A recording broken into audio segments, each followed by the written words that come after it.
সালাম আলাইকুম সম্মানিত ভিউয়ার্স, আরও একটি ম্যাথামেটিক্যাল পাজল।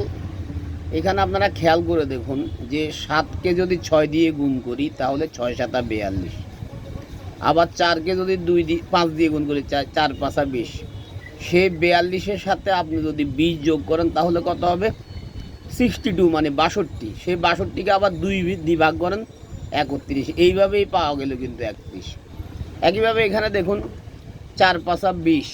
20-এর সাথে আপনি 3 দুগুণে 6 যোগ করেন, তাহলে 20 আর 6 যোগ করলে 26। সেই 26কে যদি আপনি 2 দিয়ে ভাগ করেন তাহলে 13 হবে। ঠিক এখানেও তাহলে আপনি কিভাবে করবেন?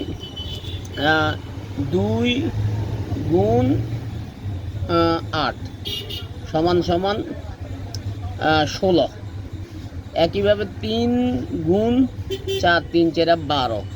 12 আর 16 যদি আপনি যোগ করেন তাহলে কত হবে? 28। 28 ভাগ 2 সমান সমান 14। অর্থাৎ এখানে আজকের দাদার উত্তর হবে 14। এইভাবেই পাওয়া গেল। সালাম আলাইকুম।